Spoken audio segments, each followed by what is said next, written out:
Nyarlathotep, the crawling chaos.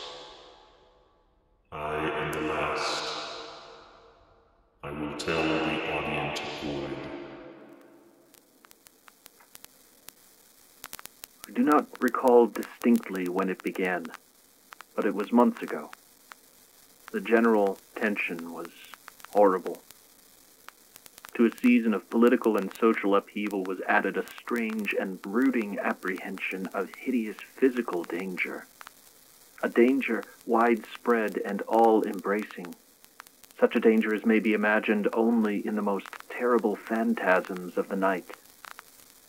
I recall that the people went about with pale and worried faces, and whispered warnings and prophecies which no one dared consciously repeat, or acknowledge to himself that he had heard.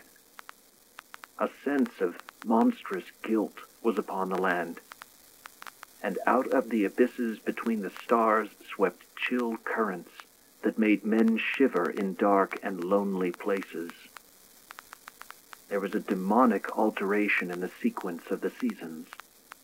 The autumn heat lingered fearsomely, and everyone felt that the world and perhaps the universe had passed from the control of known gods or forces to that of gods or forces which were unknown.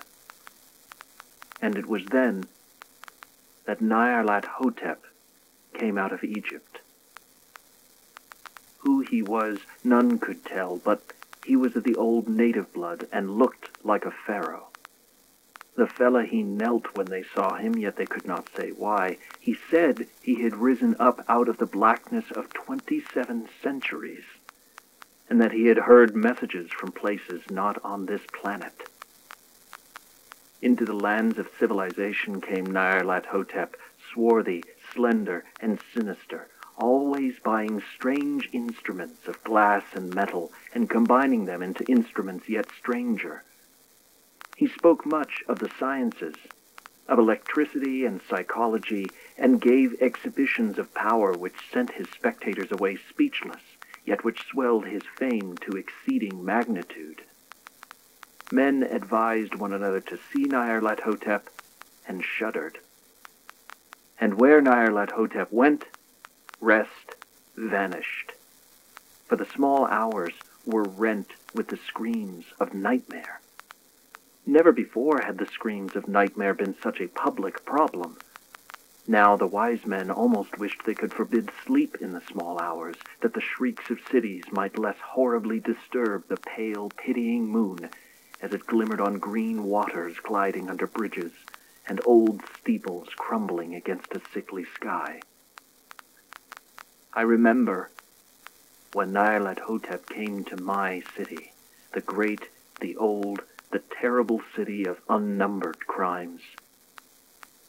My friend had told me of him and of the impelling fascination and allurement of his revelations, and I burned with eagerness to explore his uttermost mysteries. My friend said they were horrible and impressive beyond my most fevered imaginings, that what was thrown on a screen in the darkened room prophesied things none but Nyarlathotep dared prophesy, and that in the sputter of his sparks there was taken from men that which had never been taken before, yet which showed only in the eyes. And I heard it hinted abroad that those who knew Nyarlathotep looked on sights which others saw not. It was in the hot autumn that I went through the night with the restless crowds to see Nyarlathotep, through the stifling night and up the endless stairs into the choking room, and shadowed on a screen, I saw hooded forms amidst ruins, and yellow, evil faces peering from behind fallen monuments. And I saw the world battling against blackness, against the waves of destruction from ultimate space, whirling, churning, struggling around the dimming, cooling sun.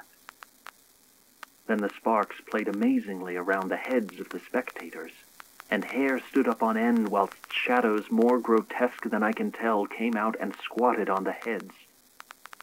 And when I, who was colder and more scientific than the rest, mumbled a trembling protest about imposture and static electricity. Nyarlathotep drove us all out, down the dizzy stairs into the damp, hot, deserted midnight streets. I screamed aloud that I was not afraid, that I never could be afraid, and others screamed with me for solace. We swore to one another that the city was exactly the same and still alive. And when the electric lights began to fade, we cursed the company over and over again and laughed at the queer faces we made. I believe we felt something coming down from the greenish moon. For when we began to depend on its light, we drifted into curious involuntary formations and seemed to know our destinations, though we dared not think of them. Once we looked at the pavement and found the blocks loose and displaced by grass, with scarce a line of rusted metal to show where the tramways had run. And again we saw a tramcar, lone, windowless, dilapidated, almost on its side. When we gazed around the horizon, we could not find the third tower by the river, and noticed that the silhouette of the second tower was ragged at the top. Then we split up into narrow columns, each of which seemed drawn in a different direction. One disappeared in a narrow alley to the left, leaving only the echo of a shocking moan. Another filed down a weed-choked subway entrance, howling with a laughter that was mad. My own column was sucked toward the open country, and presently felt a chill which was not of the hot autumn. For as we stalked out on the dark moor, we beheld around us the hellish moon glitter of evil snows. Trackless, inexplicable snows, swept asunder in one direction only, where lay a gulf all the blacker for its glittering walls. The column seemed very thin indeed as it plodded dreamily into the gulf. I lingered behind, for the black rift in the green-litten snow was frightful, and I thought I heard the reverberations of a disquieting wail as my companions vanished. But my power to linger was slight. As if beckoned by those who had gone before, I half floated between the titanic snowdrifts, quivering and afraid, into the sightless vortex of the unimaginable. Screamingly sentient, dumbly delirious, only the gods that were can tell.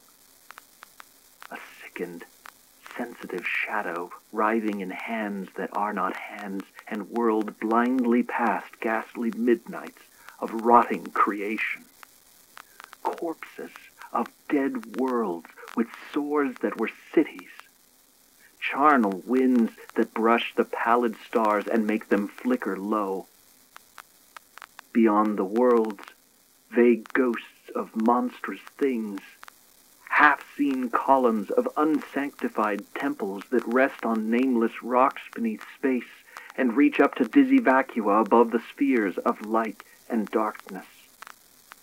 And through this revolting graveyard of the universe, the muffled, maddening beating of drums, and thin, monotonous whine of blasphemous flutes from inconceivable, unlighted chambers beyond time, the detestable pounding and piping whereunto dance slowly, awkwardly, and absurdly the gigantic, tenebrous, ultimate gods. The blind, voiceless, mindless gargoyles, whose soul is Nyarlathotep.